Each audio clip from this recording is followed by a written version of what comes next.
RDX ആദ്യ വിഷയത്തിലേക്ക്. ഒരു ഭരണഘടന എത്ര നല്ലതാണെങ്കിലും നടപ്പിലാക്കുന്നവർ നല്ലവരല്ലെങ്കിൽ അത് മോശമാണെന്ന് തെളിയും. ഭരണഘടനാ ശില്പി BR അംബേദ്കറുടെ ഈ വാക്കുകൾ ഉദ്ധരിച്ചാണ് ഇന്ത്യയുടെ ഫെഡറൽ സ്വഭാവത്തിന്റെ നിലനിൽപ്പിന് തന്നെ ഏറെ നിർണായകമായ ഒരു വിധിന്യായം ഇന്ന് സുപ്രീം കോടതി പൂർത്തിയാക്കിയത്. ബില്ലുകൾ അനന്തമായി തടഞ്ഞുവെച്ച് സംസ്ഥാന ഭരണം താറുമാറാക്കുന്ന ഗവർണർ RN രവിക്കെതിരെ തമിഴ്നാട് സർക്കാർ നൽകിയ ഹർജിയിലാണ് സമകാലിക ഇന്ത്യയിൽ ഏറെ പ്രസക്തമായൊരു വിധി ഉന്നത നീതിപീഠം പ്രസ്താവിച്ചത്. പ്രതിപക്ഷ പാർട്ടികൾ ഭരിക്കുന്ന സംസ്ഥാനങ്ങളിൽ ഗവർണറെ രാഷ്ട്രീയ ആയുധമാക്കുന്ന കേന്ദ്ര സർക്കാരിന്റെ നീക്കങ്ങൾക്ക് ഇതിലും വലിയൊരു തിരിച്ചടി ഇനിയുണ്ടാകാനില്ല. രാഷ്ട്രീയമായല്ല, ഭരണഘടനയിൽ ഊന്നി നടത്തിയ സത്യപ്രതിജ്ഞയുടെ പവിത്രതയിലാകണം ഗവർണർ പ്രവർത്തിക്കേണ്ടത് എന്ന് സുപ്രീം കോടതി ഓർമ്മപ്പെടുത്തി. ആദ്യം 59 സെക്കൻഡിൽ കാണാം RDX rap.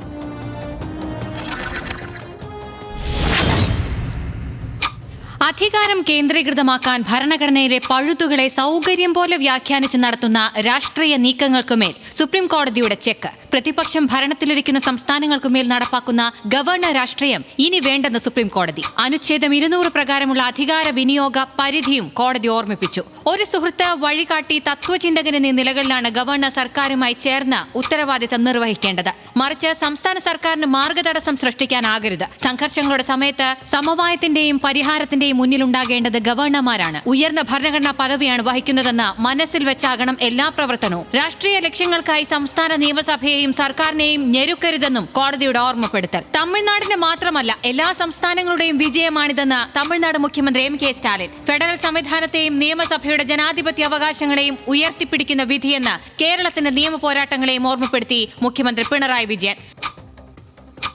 RDX rap news Malayalam.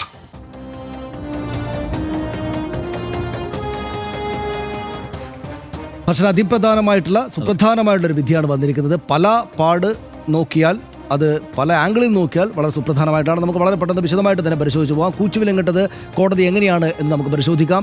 അനുച്ഛേദം 200 പ്രകാരമുള്ള അധികാര വിനിയോഗവും പരിധിയും ഓർമ്മിപ്പിക്കുകയാണ് സുപ്രീം കോടതി ഇന്നത്തെ വിധിയിലൂടെ ചെയ്തത്. അനുച്ഛേദം 200 പ്രകാരമുള്ളത് ഗവർണർ സർക്കാരിൻ്റെ ഉപദേശകൻ മാത്രമാണ്, മാർഗതടസ്സം സൃഷ്ടിക്കരുത് എന്ന് കോടതി ഓർമ്മിപ്പിച്ചു. ബില്ലുകൾ പിടിച്ചുവെക്കാൻ ഗവർണർമാർക്ക് അധികാരമില്ല എന്ന് കോടതി അതിശക്തമായിട്ട് പറഞ്ഞു. ഭരണഘടന ഗവർണർമാർക്ക് വീറ്റോ അധികാരം നൽകിയിട്ടില്ല എന്നതാണ് ഏറ്റവും പ്രധാനപ്പെട്ട പരാമർശം സുപ്രീം കോടതിയുടേത്. തമിഴ്നാട് ഗവർണറുടെ നടപടികൾ ഭരണഘടനാ വിരുദ്ധമാണ് എന്ന് തന്നെ അന്തിമമായിട്ട് തീർപ്പ് കൽപ്പിച്ചു സുപ്രീം കോടതി. നിയമസഭ രണ്ടാമതും പാസാക്കിയ ബില്ലുകൾ രാഷ്ട്രപതിക്ക് അയക്കുന്നത് തെറ്റാണ് എന്ന് സുപ്രീം കോടതി ചൂണ്ടിക്കാണിച്ചു. ഈ ബില്ലുകളിന്മേൽ രാഷ്ട്രപതി സ്വീകരിച്ച നടപടികൾ നിലനിൽക്കുകയില്ല എന്നുകൂടെ കോടതി പറഞ്ഞിട്ടുണ്ട്. ഏറ്റവും കടുത്ത, ഏറ്റവും ഗംഭീരമായിട്ടുള്ള ബില്ലുകളിൽ ഏതെങ്കിലും മാറ്റങ്ങൾ ഉണ്ടെങ്കിൽ മാത്രമേ രാഷ്ട്രപതിക്ക് അയക്കാനാകൂ എന്നുകൂടെ വളരെ സുവ്യക്തമായിട്ട് കോടതി പറഞ്ഞു. 10 ബില്ലുകളിന്മേലും ഗവർണറുടെ അനുമതി ലഭിച്ചതായി കണക്കാക്കപ്പെടും എന്ന് തമിഴ്നാടിൻ്റെ കേസിൽ സുപ്രീം കോടതി പറഞ്ഞു. സുപ്രധാന വിധി justice JB Pardiwala, justice R Mahadevan എന്നിവരുടേതാണ്. ആ നിലക്ക് ചരിത്രത്തിൽ തന്നെ ഓർമ്മിക്കപ്പെടുന്ന 2 പേരുകളാണത്. അനുമതിക്ക് ഭരണഘടനാ സമയപരിധി നിശ്ചയിച്ചിട്ടില്ല, അതിനർത്ഥം അനിശ്ചിതമാണ് എന്നല്ല എന്ന് സുപ്രീം കോടതി വ്യക്തമാക്കി. ബില്ലുകളിന്മേൽ ന്യായമായി എത്രയും വേഗം തീരുമാനമെടുക്കണം എന്ന് കോടതി ചൂണ്ടിക്കാണിക്കുന്നു. ബില്ലുകൾക്ക് അംഗീകാരം നൽകുകയാണെങ്കിൽ 1 മാസത്തിനകം വേണം എന്ന് സുപ്രീം കോടതി സമയപരിധി വെച്ചിരിക്കുന്നു. ബില്ലുകൾ രാഷ്ട്രപതിക്ക് അയക്കുകയാണെങ്കിൽ 3 മാസത്തിനകം വേണം. ഇതിന് കൃത്യമായ സമയപരിധി ഉണ്ടായിരിക്കുന്നു. ഈ വിധിയിലൂടെ ബിൽ തിരിച്ച് അയക്കാനാണെങ്കിൽ 3 മാസത്തിനകം തീരുമാനമെടുക്കണമെന്നുകൂടെ സുപ്രീം കോടതി വിധിയിൽ പറയുന്നു. ബില്ലുകൾ രണ്ടാമതും പാസാക്കിയാൽ 1 മാസത്തിനകം തീരുമാനമെടുക്കണമെന്നും ഈ സമയപരിധി നിശ്ചയിച്ച് സുപ്രീം കോടതി വ്യക്തമാക്കിയിട്ടുണ്ട്. തമിഴ്നാട്ടിൽ സംഭവിച്ച ഇതാണ്. ആദ്യം ഗവർണർ RN രവി തടഞ്ഞുവെച്ചത് 12 ബില്ലുകളാണ്. സംസ്ഥാന നിയമസഭ പാസാക്കിയ 12 ബില്ലുകൾ. ഈ ബില്ലുകൾ പാസാക്കിയത് 2020 ജനുവരി 2023 ഏപ്രിൽ കാലത്താണ്. അതിനിടയിലാണ് 2023 നവംബറിൽ തമിഴ്നാട് സർക്കാർ സുപ്രീം കോടതിയെ സമീപിച്ചു. ഈ കാര്യത്തിൽ തടസ്സം നേരിടുന്നു എന്ന് പറഞ്ഞ് ഗവർണറുടെ അമിതാധികാരത്തിനെതിരെ DMKയുടെ രാഷ്ട്രീയ പ്രതിരോധവും തെരുവിൽ പുറത്ത്, നിയമസഭയ്ക്ക് പുറത്ത് നടക്കുകയും ചെയ്തു. ഇതോടെ 2 ബില്ലുകൾ രാഷ്ട്രപതിക്ക് റെഫർ ചെയ്തു. 10 ബില്ലുകളുടെ അനുമതി തടഞ്ഞു. 12ൽ 10 വീണ്ടും അനുമതി തടഞ്ഞു RN രവി. നിയമസഭ പ്രത്യേക സമ്മേളനം ചേർന്ന് 10 ബില്ലുകൾ വീണ്ടും പാസാക്കി ഗവർണർക്ക് അയച്ചു. പക്ഷേ വീണ്ടും ഗവർണർ ആ 10 ബില്ലുകളും രാഷ്ട്രപതിക്ക് റെഫർ ചെയ്യുകയാണ് ചെയ്തത്. അത് അനുവദിച്ചില്ല. ഒരു ബിൽ രാഷ്ട്രപതി അംഗീകരിച്ചു, 7 നിരസിച്ചു, 2 ബില്ലുകൾ പരിഗണിച്ചേയില്ല എന്നതാണ് ഈ 10 ബില്ലുകളുടെ നില. ബില്ലിൽ മാത്രമല്ല ഇവർ തമ്മിലുണ്ടായിരുന്ന പോര്. നയപ്രഖ്യാപന പ്രസംഗം നടത്താതിരുന്നത് 3 തവണയാണ് ഈ ഗവർണർ. അസാധാരണമായ സംഭവവികാസങ്ങൾ അതേ തുടർന്ന് തമിഴ്നാട് നിയമസഭയിലുണ്ടായി. നമ്മളതെല്ലാം കണ്ടതാണ്. DMK MP ഗവർണർക്കെതിരെ രാഷ്ട്രപതിക്ക് നിവേദനം സമർപ്പിക്കുന്ന സാഹചര്യമുണ്ടായി. സംസ്ഥാന സർക്കാരിനെതിരെ പലതവണ ഡൽഹിയിലെത്തി ഈ ഗവർണർ പരാതി നൽകി. സംസ്ഥാനത്തിൻ്റെ ദൈനംദിന ഭരണത്തിൽ RN രവി നിരന്തരം ഇടപെടുക എന്നത് അവിടെ ഉണ്ടായി. സർവകലാശാലകളുടെ ഭരണത്തെ ചൊല്ലി നിരന്തരം സർക്കാരുമായി ഏറ്റുമുട്ടി. നമുക്ക് ഓർമ്മയുണ്ട്, കേരളത്തിലും സമാനമായി സംഭവിച്ചിരുന്നു. തമിഴ്നാടിനെ തമിഴകം എന്ന് വിളിച്ചതിനെ തൊല്ലിയും തർക്കമുണ്ടായി. ഗവർണർ ആർ എൻ രവി അദ്ദേഹത്തിൻ്റെ രാഷ്ട്രീയ നിലപാട് അങ്ങനെ പ്രഖ്യാപിക്കുകയുണ്ടായി. ഗവർണർ ഉയർത്തിയ വിവാദങ്ങൾ BJP നിരന്തരം ഏറ്റെടുത്തുകൊണ്ടിരിക്കുകയും ചെയ്തു. ബില്ലിൽ മാത്രമല്ല പുറത്തുണ്ടായ ഇപ്പോൾ ഒരു BJP രാഷ്ട്രീയമായിട്ട് എടുത്തു. BJPക്ക് വേണ്ടി ഗവർണർ വിവാദങ്ങൾ ഉണ്ടാക്കുന്നുവെന്ന് ഈ DMK മറ്റും വിമർശിക്കുന്ന നിലയുണ്ടായി. ഗവർണറുടെ പൊതുപരിപാടികളിൽ നിന്ന് മന്ത്രിമാർ വിട്ടുനിന്ന് പ്രതിഷേധം രേഖപ്പെടുത്തി. ഗവർണറെ DMK DK പ്രവർത്തകർ വഴിയിൽ തടയുന്ന നില വരെ തമിഴ്നാട് രാഷ്ട്രീയത്തിൽ ഉണ്ടായി എന്നതാണ് നമ്മൾ ഓർക്കുന്ന സാഹചര്യം. കേരളത്തിലും സമാനമായ സാഹചര്യം ഉണ്ടായി. LDF സർക്കാരും മുൻ ഗവർണർ ആരിഫ് മുഹമ്മദ് ഖാനും തമ്മിൽ തുടർച്ചയായി തർക്കമുണ്ടായത് തമിഴ്നാട്ടിൽ നടക്കുന്ന അതേ ഓർമ്മിപ്പിച്ചതാണ്. സർക്കാരിനെതിരെ നിരന്തരം ആരിഫ് മുഹമ്മദ് ഖാൻ്റെ രാഷ്ട്രീയ പ്രസ്താവനകൾ തന്നെ ഉണ്ടായി. എല്ലാ ദിവസവും അദ്ദേഹം വാർത്താമാധ്യമങ്ങളുണ്ടായിരുന്നു. ലോകായുക്ത, സർവകലാശാല, സഹകരണ നിയമ ഭേദഗതി അടക്കം ബില്ലുകൾ ഒപ്പുവെക്കാതെ നിരന്തരം വിവാദമുണ്ടാക്കി ആരിഫ് മുഹമ്മദ് ഖാൻ. മന്ത്രിമാർ നേരിട്ടെത്തി വിശദീകരിക്കണമെന്ന ആവശ്യം അദ്ദേഹം മുന്നോട്ട് വെച്ചു. സമാനതകളില്ലാത്ത കാര്യമാണ് അദ്ദേഹം ചെയ്തത്. ബില്ലുകൾ തടഞ്ഞുവെച്ചതിൽ 2023 കേരളം സുപ്രീം കോടതിയിലേക്ക്, തമിഴ്നാട് ഇപ്പോൾ ആർ എൻ രവിക്കെതിരെ പോയതുപോലെ പോയി. ബിൽ തടഞ്ഞുവെക്കാൻ ഗവർണർക്ക് അധികാരമില്ല എന്ന് സുപ്രീം കോടതി അപ്പോഴും നിരീക്ഷിച്ചിരുന്നു. കേരളത്തിൻ്റെ ഹർജി പരിഗണിക്കുന്നത് മെയ് 13-ാം തീയതിയിലേക്ക് മാറ്റിയിരിക്കുകയാണ് സുപ്രീം കോടതി. തമിഴ്നാടിൻ്റെ ഹർജിക്ക് സമാനമായ ആവശ്യമാണ്. അതേ ബെഞ്ചിലേക്ക് റെഫർ ചെയ്യണമെന്ന് കേരളം ഇപ്പോൾ ആവശ്യപ്പെട്ടിട്ടുണ്ട്. സംസ്ഥാനം മാറും, പദ്ധതി മാറില്ല. പഞ്ചാബ് സർക്കാരും ഗവർണറായിരുന്ന ബൻവാരിലാൽ പുരോഹിതും ഏറ്റുമുട്ടി. നമ്മുടെ ചില ചരിത്ര വസ്തുതകളാണ്. ബില്ലുകൾ തടഞ്ഞുവെച്ചതിനെതിരെ ഭഗവന്ത് മാൻ സർക്കാർ സുപ്രീം കോടതിയിൽ ഇപ്പോൾ സമീപിച്ചിരിക്കുകയാണ്. തീ കൊണ്ടാണ് കളിക്കുന്നത് എന്ന് ഗവർണറോട് സുപ്രീം കോടതി അപ്പോൾ തന്നെയും പറഞ്ഞിരുന്നു. എല്ലാ സംസ്ഥാനങ്ങളിലും ഇതാണെന്നില്ല. തെലങ്കാന BRS സർക്കാരും ഗവർണറായിരുന്ന തമിഴിസൈ സൗന്ദരരാജനും തമ്മിൽ ഏറ്റുമുട്ടിയിരുന്നു തെലങ്കാനയിൽ. പശ്ചിമബംഗാൾ മുൻ ഗവർണർ ജഗ്ദീപ് ധൻഖറും മമതാ സർക്കാരും തമ്മിൽ ബംഗാളിൽ ഏറ്റുമുട്ടലുണ്ടായി. നല്ല രീതിയിലായിരുന്നില്ല അവരുടെ ബന്ധം. ജാർഖണ്ഡിൽ ഹേമന്ത് സോറനും ഗവർണറായിരുന്ന രമേശ് ബായിസും തമ്മിൽ തർക്കമുണ്ടായി. അങ്ങനെ വിവിധ സംസ്ഥാനങ്ങളിൽ, പ്രത്യേകിച്ചും പ്രതിപക്ഷം ഭരിക്കുന്ന വിവിധ സംസ്ഥാനങ്ങളിൽ ഇങ്ങനെ പ്രശ്നമുണ്ടായിട്ടുണ്ട് എന്ന് നമ്മൾ ഓർക്കുകയാണ്. ഹർഷൻ, ഈ ഗവർണറും സംസ്ഥാന സർക്കാരും തമ്മിലുള്ള പോര് കേരളത്തിൽ പ്രത്യേകമായിട്ട് പറയേണ്ടതില്ല. ഇപ്പോൾ ഈ വിശദാംശങ്ങളൊക്കെ വന്നിട്ടുണ്ട്. ഇത് ഈ പോരിന് ഒരു തടയിടാൻ, എന്നേക്കുമായിട്ട് അവസാനിപ്പിക്കാൻ, ഈ പ്രശ്നം ഒഴിവാകാൻ സഹായിക്കുമെന്ന് വിചാരിക്കുന്നുണ്ടോ ഹർഷൻ? തീർച്ചയായും ചരിത്രപരമായ ഒരു വിധിയാണിത് എന്നുള്ള കാര്യത്തിൽ സംശയമൊന്നുമില്ല. അതായത് നിയമനിർമ്മാണ പ്രക്രിയയുടെ സമ്പൂർണ്ണാധികാരം അത് നിയമസഭയ്ക്കാണ്, നിയമനിർമ്മാണ സഭയ്ക്കാണ് എന്നുള്ളത് ഉറപ്പിക്കുന്ന ഒരു വിധിയാണ് ഇന്ന് വന്നത് എന്നുള്ളതാണ്. നമുക്കറിയാമല്ലോ, സ്വാതന്ത്ര്യത്തിന് ശേഷം ഇങ്ങോട്ട് പല ഗവർണർമാരും സർക്കാരുകളും തമ്മിൽ നിരന്തരം ഏറ്റുമുട്ടിയിട്ടുണ്ട്. പലതരത്തിൽ യൂണിയൻ സർക്കാർ എന്ന് തന്നെ വിശേഷിപ്പിക്കണം, പ്രത്യേകിച്ച് ഈ വിധിയെക്കുറിച്ച് നമ്മൾ പറയുമ്പോൾ. കാരണം യൂണിയൻ ഓഫ് സ്റ്റേറ്റ്സ് എന്നുള്ള നിലയ്ക്ക് ആ ഫെഡറൽ തത്വത്തെ അംഗീകരിച്ചുകൊണ്ട് അതിനെ ഉറപ്പിച്ച ഒരു വിധി വന്ന സ്ഥിതിക്ക് അതങ്ങനെ തന്നെ നമ്മൾ പറയണം. അപ്പോൾ അതിന് തടയിടുന്ന തരത്തിൽ, അല്ലെങ്കിൽ ആ ഒരു ഫെഡറൽ തത്വത്തെ ലംഘിക്കുന്ന തരത്തിൽ എല്ലാ ഘട്ടത്തിലും കേന്ദ്ര സർക്കാരിൻ്റെ, യൂണിയൻ ഗവൺമെൻറ്റിൻ്റെ താല്പര്യങ്ങളെ സംരക്ഷിക്കുന്ന നിലയ്ക്ക് ഗവർണർമാർ പ്രവർത്തിച്ച ആരോപണമുണ്ട് പല ഘട്ടങ്ങളിലായി. ഇപ്പോൾ കേരള സർക്കാരിനെ തന്നെ പിരിച്ചുവിടുന്ന അനുഭവം നമുക്കുണ്ടായിട്ടുണ്ടല്ലോ. ആ ഘട്ടത്തിലെല്ലാം ഈ ആരോപണങ്ങളും ഈ തർക്കങ്ങളും എല്ലാം ഉണ്ടായിട്ടുണ്ട്. പക്ഷേ ഈ കഴിഞ്ഞ കുറേ കാലമായി, പ്രത്യേകിച്ച് അതായത് പശ്ചിമ ബംഗാളിൽ, കേരളത്തിൽ, തമിഴ്നാട്ടിൽ ഒക്കെ, തെലങ്കാനയിൽ, പഞ്ചാബിൽ ഒക്കെ ഗവർണർമാരുടെ ഒരു ഭരണം, അവരുടെ അധികാര പ്രകടനം ഇതിൻ്റെ എല്ലാ സീമകളും ലംഘിച്ചുകൊണ്ട് നടക്കുകയായിരുന്നു, എല്ലാ ഫെഡറൽ തത്വങ്ങളെയും ലംഘിച്ചുകൊണ്ട്. അക്കാര്യത്തിലാണ് സുപ്രീം കോടതി, ഇനി എന്ത് സംഭവിക്കുന്നതെന്ന് നമുക്കറിയില്ല, പക്ഷേ സുപ്രീം കോടതി പരമോന്നത നീതിപീഠം കൃത്യമായ ഒരു നിലപാട് സ്വീകരിച്ചിരിക്കുന്നു എന്നുള്ളത്. അതായത് ഗവർണർക്ക് അധികാരമുണ്ട്, പക്ഷേ അധികാരം മാത്രമല്ല, അതോടൊപ്പം തന്നെ ഉത്തരവാദിത്വമുണ്ട് എന്നുള്ളത് ഓർമ്മിപ്പിക്കുകയാണ് ഇപ്പോൾ. കാരണം ഒരു ഉത്തരവാദിത്വമില്ലാതെ ഇപ്പോൾ നമ്മുടെ കേരള ഗവർണറായിരുന്ന ആരിഫ് മുഹമ്മദ് ഖാൻ്റെ ഇടപാടുകളൊക്കെ കണ്ടു കഴിഞ്ഞാൽ എന്തെങ്കിലും ഉത്തരവാദിത്വമുണ്ടോ? മാത്രമല്ല, മാധ്യമങ്ങളങ്ങ് പ്രോത്സാഹിപ്പിക്കുകയായിരുന്നു. ഗവർണർ വേറെ ലെവൽ എന്ന് തന്നെ ഗവർണറെ അവതരിപ്പിച്ചുകൊണ്ട് നിരന്തരം ഇങ്ങ് പ്രോത്സാഹിപ്പിക്കുക, തോന്നിയ പടിക്ക് ഗവർണർ പ്രവർത്തിക്കുക എന്നുള്ള സ്ഥിതിയുണ്ട്. 9 VC-മാരെ ഒറ്റയടിക്ക് പിരിച്ചുവിടാനുള്ള, അല്ലെങ്കിൽ അവർ രാജിവെക്കണമെന്നുള്ള നിലപാട് ഗവർണർ സ്വീകരിക്കുമ്പോൾ മുഴുവൻ മാധ്യമങ്ങളും അതിനൊപ്പം നിൽക്കുകയാണ് ആവേശത്തോടെ. യഥാർത്ഥത്തിൽ ആ VC-മാർ യോഗ്യരല്ലാത്ത ആരെങ്കിലും ഉണ്ടോ? നമുക്ക് പറഞ്ഞ പോലെ ഓരോ VC-മാരെയും തരം തിരിച്ചെടുത്ത് പരിശോധിച്ചാൽ ആരെങ്കിലും യോഗ്യരല്ലാത്തവരുണ്ടോ? പിന്നീട് കൊണ്ടുവന്നവർ അതിന് സമാനമായോ അല്ലെങ്കിൽ അതിനേക്കാൾ മികച്ച യോഗ്യത ഏതെങ്കിലും തരത്തിൽ അവകാശപ്പെടാവുന്നവരാണോ ഗവർണർ കൊണ്ടുവന്ന് വെച്ചത്? പക്ഷേ ഒരാവേശത്തിൽ അങ്ങ് ഒപ്പം കൂടുകയാണ്, ഗവർണറുടെ ഒപ്പം വിസിലടിച്ചൊപ്പം കൂടുകയാണ്. ഇപ്പോൾ ഈ പറയുന്ന കമ്മ്യൂണിസ്റ്റ് പാർട്ടിയായ SUCI അടക്കം ഈ ഗവർണർക്കൊപ്പമായിരുന്നല്ലോ അണിനിരുന്നത്. അതായത് ഈ ഫെഡറൽ തത്വങ്ങളെ ലംഘിച്ചുകൊണ്ട് എല്ലാ അർത്ഥത്തിലും ആ സ്വാതന്ത്ര്യത്തെ, സംസ്ഥാന സർക്കാരിൻ്റെ, സ്റ്റേറ്റിൻ്റെ സ്വാതന്ത്ര്യത്തെ എല്ലാ അർത്ഥത്തിലും ലംഘിച്ചുകൊണ്ട് ഇടപെടുമ്പോൾ അതിനൊപ്പം നിൽക്കുന്ന സമീപനം മാധ്യമങ്ങളും സ്വീകരിച്ചു. ഗവർണർ അതെല്ലാം തെറ്റാണെന്നല്ലേ ഇപ്പോൾ തെളിയുന്നത്? അതെല്ലാം തെറ്റാണെന്ന് കൃത്യമായി തെളിയുകയാണ്. അതുകൊണ്ട് ഏറ്റവും ചരിത്രപരമായ സുപ്രധാനമായ വിധിയാണ് ഇത്. സെനറ്റ് 2 വർഷമൊക്കെയാണ് ഒരു ബില്ല്, ഇവിടുത്തെ നിയമനിർമ്മാണ സഭ പാസ്സാക്കിയ ഒരു ബില്ല്, അത് ഏത് തരത്തിലുള്ളതാണ്? ഈ കോവിഡിന് ശേഷമുണ്ടായ സാഹചര്യത്തെ മറികടക്കാൻ വേണ്ടിയൊക്കെ അടിയന്തര സ്വഭാവത്തോടെ അവതരിപ്പിക്കുന്ന ബില്ലിൻ്റെ മുകളിൽ 2 വർഷം ഇരിക്കുകയാണ്.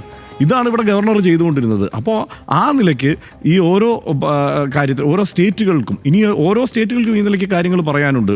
പഞ്ചാബിന് പറയാനുണ്ട്, പഞ്ചാബ് ഇപ്പോൾ കേസ് നടത്തിക്കൊണ്ടിരിക്കുകയാണ്. തെലങ്കാനയ്ക്ക് പറയാനുണ്ട്, തമിഴ്നാടിന് പറയാനുണ്ട്, കേരളത്തിന് പറയാനുണ്ട്. തമിഴ്നാട്ടിൽ ഗവർണർക്ക് സ്റ്റേറ്റിൻ്റെ പേര് മാറ്റാൻ ഉള്ള, അതായത് അനാവശ്യമായ അധികാരം, അതായത് സ്വന്തം അധികാരം ഇല്ലാത്ത അധികാരം ഉപയോഗിക്കുക, അനാവശ്യമായി ഇടപെടുക, ഈ ഫെഡറൽ തത്വങ്ങളെ ലംഘിക്കുക. അതായത് തമിഴ്നാടിൻ്റെ പേര് തമിഴകം എന്നാക്കണമെന്നുള്ളതാണ് രവിയുടെ ഒരാവശ്യം. അതാണ് ഈ നിലയ്ക്ക് സത്യത്തിൽ ഹർഷൻ, ഇത് ഒരു കോട്ടും സൂട്ടൊക്കെ ഇട്ട് നടക്കുക, രാജ്ഭവനെ പോലത്തെ കൊള്ളാവുന്ന ഒരു കെട്ടിടത്തിൽ താമസിക്കുക, അപ്പോൾ അത്യാവശ്യം നല്ല ഉദ്ഘാടനമൊക്കെ ഉണ്ട്, പോവുക, വല്ല ഇഫ്താർ വിരുന്നുള്ള വിരുന്നുകളിലൊക്കെ പോയി പങ്കെടുക്കുക എന്നതല്ലാതെ സത്യത്തിലൊരു സംസ്ഥാനത്തെ MLA-മാർക്കുള്ള രാഷ്ട്രീയ പദവി പോലും ഇല്ലാത്ത ആളുകളാണ് യഥാർത്ഥത്തിൽ ഈ ഗവർണർ പദവി എന്നൊക്കെ പറഞ്ഞാൽ.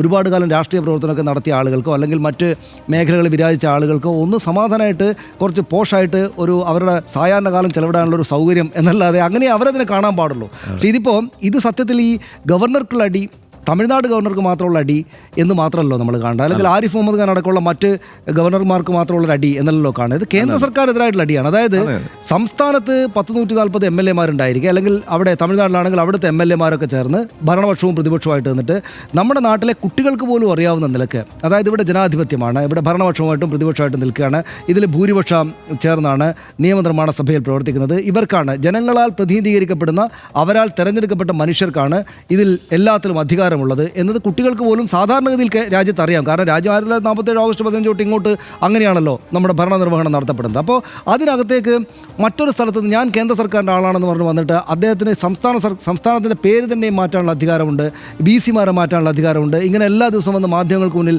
രാഷ്ട്രീയം പറയാനുള്ള അധികാരമുണ്ട് എന്ന് ഇവർ തെറ്റായിട്ട് തിരിച്ചു വെച്ചിരിക്കുകയായിരുന്നു. ഇത് രാഷ്ട്രീയത്തിലെ ഈ നിലക്ക് നമ്മൾ രണ്ടുപേരും ഇപ്പോൾ പറഞ്ഞതുപോലെ കാര്യങ്ങളെ കുറേ കാലത്തെ കാര്യങ്ങളൊക്കെ കണ്ട് പരിചയിച്ച, കീഴ്വഴക്കങ്ങളൊക്കെ പരിചയിച്ചിട്ടുള്ള ജനാധിപത്യ രാജ്യത്ത് ജീവിക്കുന്ന ആളുകൾക്ക്, സാമാന്യം കോമൺ സെൻസുള്ള ആളുകൾക്കൊക്കെ മനസ്സിലാകുന്ന ഒരു കാര്യം, ഇങ്ങനെ കോടതിയിലൂടെ സ്ഥാപിക്കപ്പെടേണ്ടി വന്നു എന്നത് മാത്രമേ ഇതിൻ്റെ ഒരു പ്രാധാന്യം കൂട്ടുന്നുള്ളൂ. അതായത് എല്ലാവർക്കും അറിയാം, നേരത്തെ മുഖ്യമന്ത്രി പിണറായി വിജയൻ ഇവിടെ നടത്തിയ പ്രസ്താവന എന്താണ്, അവിടെ സ്റ്റാലിൻ നടത്തിയ പ്രസ്താവന, നിങ്ങൾ ഈ അധികാരമില്ലാത്ത കളിയാണ് നിങ്ങൾ കളിക്കുന്നത് കേട്ടോ എന്ന് അവർ എത്രയോ തവണ പറഞ്ഞു. പക്ഷേ അവർ കേന്ദ്രത്തിൻ്റെ അധികാര സംഘം ഇവർക്ക് പിന്തുണ നൽകുന്നതുകൊണ്ട് അവർ അതിൻ്റെ കാര്യത്തിലൊരല്പം അഹങ്കാരത്തോടു കൂടി മുന്നോട്ട് പോവുകയായിരുന്നു ഉണ്ടായിരുന്നത്. അതിനിപ്പോൾ നല്ല തടയിടുകയാണ് ചെയ്തിരിക്കുന്നത്. എന്ന് മാത്രമല്ല സമയപരിധിയില്ല എന്നായിരുന്നു പലരും പ്രചരിപ്പിച്ചുകൊണ്ടിരുന്നത്. അതായത് ഒരു ബില്ല് പാസ്സാക്കി അയച്ചാൽ ഞങ്ങൾക്ക് സമയം എത്ര നേരം വേണമെങ്കിലും കൈവശം വെച്ചുകൊണ്ടിരിക്കാം എന്നത് സുപ്രീം കോടതി പറഞ്ഞാൽ നടക്കില്ല കേട്ടോ.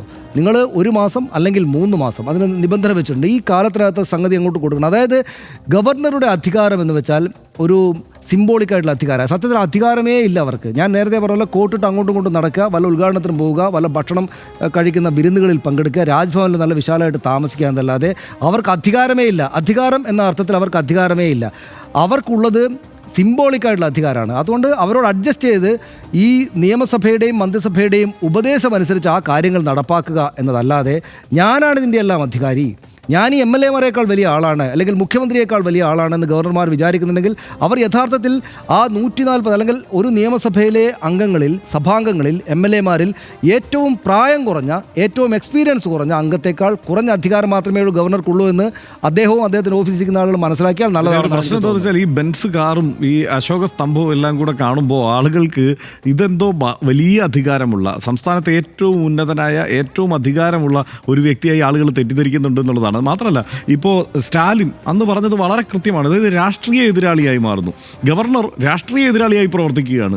അതായത് ഇവിടെ ഒരു സഹായത്തിന് വന്നിരിക്കുന്ന ആളെ പോലെയല്ല, അല്ലെങ്കിൽ സർക്കാരിൻ്റെ ഉപദേശം അനുസരിച്ച് കാര്യങ്ങൾ മുന്നോട്ട് നീക്കുന്ന ഒരാളെ പോലെയല്ല പ്രവർത്തിക്കുന്നത്, ഒരു രാഷ്ട്രീയ എതിരാളിയായി പ്രവർത്തിക്കുന്നു എന്നുള്ളതാണ്. ഈ കഴിഞ്ഞ കുറേ കാലത്തെ ചരിത്രം എടുത്താൽ ഇതിനേക്കാൾ കൂടുതൽ ഉദാഹരണങ്ങളുണ്ട്. കർണാടകത്തിൽ 2018 അന്ന് വാജുഭായ് വാല ആണ് ഗവർണറായിരിക്കുന്നത്. അദ്ദേഹം അവിടെ സർക്കാർ രൂപീകരണത്തിന്, BJP സർക്കാർ രൂപീകരണത്തിന് ദീർഘമായ സമയം, ഭൂരിപക്ഷം തെളിക്കുന്നതിന് 15 ദിവസത്തെ സമയമാണ് അനുവദിച്ചു കൊടുത്തത്. അതുപോലെ തന്നെ ഇതേ സമാനമായ ആരോപണം മഹാരാഷ്ട്രയിൽ 2019 ഫട്നാവിസ് ഗവൺമെൻറ് വരുന്ന സമയത്തുണ്ടായിട്ടുണ്ട്. അപ്പോൾ ഇങ്ങനെ എല്ലാ അർത്ഥത്തിലുള്ള ഇടപെടലാണ്. ഇപ്പോൾ ബില്ലുകൾക്ക് മേലെ അടയിരിക്കുന്നു എന്നത് മാത്രമല്ല, ഈ ഗവർണർമാർ ഇങ്ങനെയൊക്കെ തന്നെ, അതായത് കേന്ദ്ര സർക്കാരിന് എന്നുള്ളതല്ലല്ലോ, കേന്ദ്രം ഭരിക്കുന്ന പാർട്ടിക്ക് വേണ്ടി ഇടപെടുന്നു എന്ന നിലയിലേക്ക് തരംതാണു പോകുന്നു എന്നുള്ളതാണ് പ്രശ്നം. ഒരിക്കലും പാടില്ല. നേരത്തെ ഹർഷൻ പറഞ്ഞു എങ്കിലും എനിക്കത് ആ പോയിന്റ് കൂടെ ഒന്ന് പറയണം. അതായത് ഈ മാധ്യമങ്ങൾ, കാര്യങ്ങൾ അറിയാവുന്ന മാധ്യമങ്ങൾ, ഇത് വളരെ എളുപ്പത്തിൽ വായിച്ചാൽ മനസ്സിലാകുന്ന കാര്യങ്ങളെ ഇന്ന് കോടതി പറഞ്ഞിട്ടുള്ളൂ. ആ കാര്യങ്ങൾ മനസ്സിലാകുന്ന, പിന്നെ ഇതൊരു രസമാണല്ലോ. ഇപ്പം നമ്മുടെ മുൻ ഗവർണറൊക്കെ ഇങ്ങനെ വന്ന് എപ്പോഴും സംസാരിക്കുന്നത് കാണിച്ചു കൊടുക്കാൻ ഒരു രസമൊക്കെ ആയതുകൊണ്ടായിരിക്കണം. പക്ഷേ മാധ്യമങ്ങൾ രസം എന്ന് പറയുന്നത് ഗവർണറുടെ ഈ അഭ്യാസ പ്രകടനങ്ങളൊക്കെ കാണിക്കാം. അതിനുശേഷം ഈ അവതാരകരും പാനലിസ്റ്റുകളും എല്ലാം വട്ടം കൂടിയിരുന്ന് നടത്തുന്ന ചർച്ച കേട്ടാൽ എത്ര അബ്സേർഡ് ആയിട്ടുള്ള കാര്യങ്ങളാണ് വന്ന് പറഞ്ഞു വെക്കുന്നത്. അതാണ് പ്രശ്നം.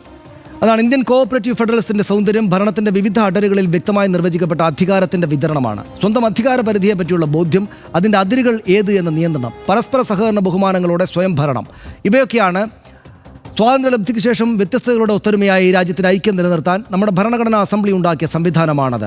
ഈ ഘടനയ്ക്കുള്ളിലെ ഗവർണറുടെ പങ്ക് പല ഘട്ടങ്ങളിലും ചർച്ചയ്ക്ക് വിധേയമായിട്ടുണ്ട്, തർക്കങ്ങൾ ഉണ്ടായിട്ടുണ്ട്. എന്നാൽ പ്രതിപക്ഷത്തിരിക്കുന്ന പാർട്ടികൾ ഭരിക്കുന്ന സംസ്ഥാന സർക്കാരുകളെ വരുതിയിൽ നിർത്താനുള്ള കേന്ദ്രത്തിന്റെ ആയുധമായി ഗവർണർ മാറുന്നത് 2014 ശേഷമാണ്. ഭരണഘടനാ പദവിയിലിരിക്കുന്നവർ ഭരണഘടനയുടെ മൂല്യത്താലാകണം നയിക്കപ്പെടേണ്ടത് എന്ന് സുപ്രീം കോടതി ഇന്ന് ഈ വിധിയിലൂടെ ഓർമ്മപ്പെടുത്തുന്നു. ഇന്ത്യൻ ജനാധിപത്യം പ്രതിസന്ധി നേരിട്ട ഘട്ടങ്ങളിലെല്ലാം തിരുത്തൽ ശക്തിയായി നിലകൊണ്ട നിയമപീഠമാണ് സുപ്രീം കോടതി. ഫെഡറൽ സംവിധാനവുമായി ബന്ധപ്പെട്ട നിയമ പോരാട്ടങ്ങളിലെല്ലാം ഇനി എന്നേക്കും റഫറൻസ് ആകാൻ പോകുന്ന ഈ ചരിത്ര വിധിയെ RDX ആദരവോടെ അഭിവാദ്യം ചെയ്യുന്നു. അടുത്ത വിഷയത്തിലേക്ക്.